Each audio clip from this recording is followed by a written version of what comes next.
This is Frog Fractions, a browser game you can play right now in places where you usually play browser games. I played it here, on coolmathgames.com, a website that wasn't very big where I'm from, Sweden.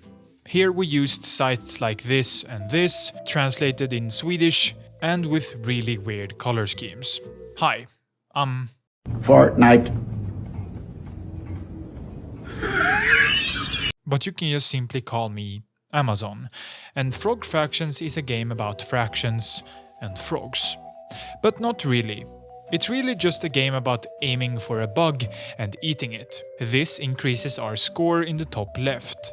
Be sure to also try and catch a couple of apples while doing this so you can afford some upgrades. There is some semblance of strategy here, but procuring more apples is the most important in the end, so focus on that pretty hard. The upgrades vary in quality.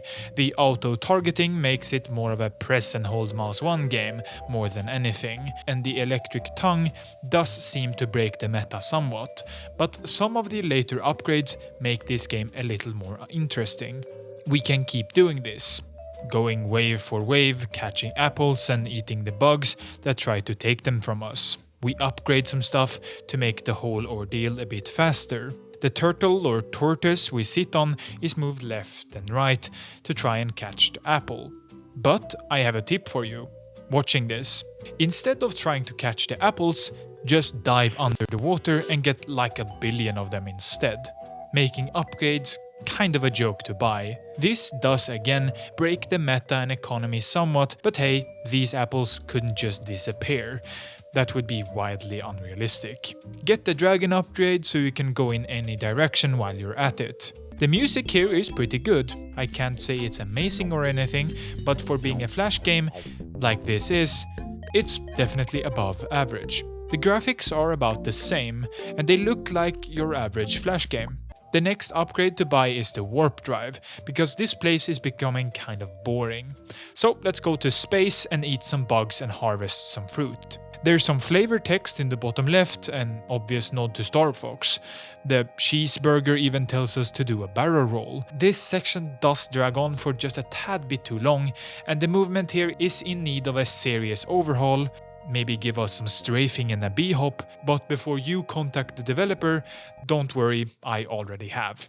Next is a boss fight on Mars versus a 4-armed robot, but with Abraham Lincoln at our side, nothing stands a chance. After holding mouse 1 a whopping 4 times in a row, the core is exposed, and as we touch it, we are promptly arrested. So I have kind of obviously been lying to you. This isn't a flash game. Anymore. I played this on Steam using the Game of the Decade edition. A pretty good way to play the game actually, but for a pretty high price considering its roots. But again, Game of the Decade is a pretty huge deal, so maybe the price is fair after all. It also isn't a very normal game.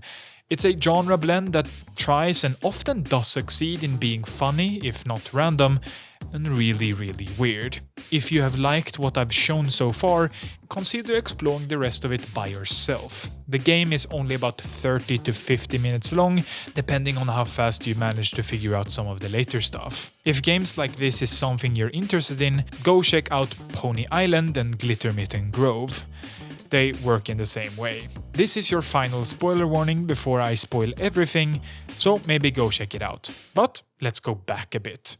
This game is a genre blend. From Math Galaga to Bad Ikaruga to now, an average visual novel. None of these parts work well. Most of them kind of suck actually, but I think that's okay, because this isn't a game about fractions. It kind of is about frogs and bugs, and you make bug porn, and this happens, and yeah. As a game, Frog Fractions is so easy its gameplay loop is completely trivial. We sit and press mouse 1 over and over. So we get bored. We get so bored that we just happen to find the buttons to move left and right. Then we get even more bored and move up and down. The first weird thing happens here. The apples are all on the bottom of the lake. We buy an upgrade that doesn't make any sense, and boom, New genre.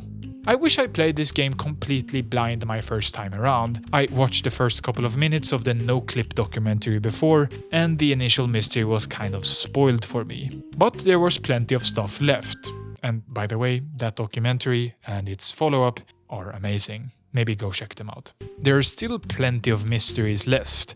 My video has only really been a shallow run-through. If you want more, there's plenty of secrets out there. Some better hidden than others. Should you still play the game? I guess. There are better versions of it out there in my opinion. But if you have an hour or something, maybe consider playing it. It's a bit expensive, so probably wait for a sale, but again, Game of the Decade does deserve a bit of a premium. The game as a whole is pretty good. It's a fun time if you like this type of game, a weird one-off made for people who know a little too much about the medium, a fun little piece of metafiction akin to Undertale, Deadpool and the Stanley Parable. If that's what you're looking for, go play it. If not, maybe save it for the wishlist. But the thing is, this video is longer than that. There's something more here. Frog Fractions 2 is a thing. To even find the game is a crazy journey. Multiple alternate reality games, symbols in a lot of other games, and a huge amount of subversion, weird shit, and magic. Glitter Mitten Grove is a game about fairies, collecting berries, and building villages. It's an okay game that lots of people have played and enjoyed for what it is, but it hides a pretty big secret. The creator of Frog Fractions couldn't just release Frog Fractions 2. The previous game was created as a joke that only made sense if you didn't know it wasn't a game about fractions. So when they created Frog Fractions 2, they had to take it a step further. Glitter Mitten Grove is just a shell for the real reason you were here. To quote a Steam review, "I know that $20 seems like a heavy investment for such a simple-looking game, but believe me, the screenshots only show a fraction of the depth this game has." To give you something to look forward to, if you want to play the game for yourself, I'll tell you this. You can import a Mass Effect 2 save to change the game. There are Dark Souls messages on the ground, you can shave Obama, and so on. I'm not going to spoil this one more than that though, outside of where to find it, because I don't really think that's fair. So get Glitter Mitten Grove, find the door, and go to the text world. Thank me later. That's actually it though. Now I'm going to be explaining fractions for all the people who came here for that. To put it as simply as possible, a fraction is a part of a whole. Typically, fractions are perceived as being less than a whole. Consider a pie as an example of a whole. When this pie is sliced into smaller pieces, each piece represents a fraction of the entire pie. Thanks for watching. I tried to make this video about this game as interesting as it is to play, without spoiling too much. It's a weird set of games with subversions making it so good. Let me know in the comments if it worked out. Progress on stuff is slow. The Dark Souls project is moving, but slowly. Sorry for the lack of stuff on the channel, and the fact that this video is so short. Again, thanks for watching, and you, fellow patron, thank you for subscribing. It means a lot to me that people care. Therefore, a fraction is considered to be less than a whole. It's crucial to ensure that when dividing the whole into smaller pieces, each piece is equal in size. Grasping this fundamental understanding of a fraction is straightforward, yet it merely marks the initial phase of comprehending the concept of fraction.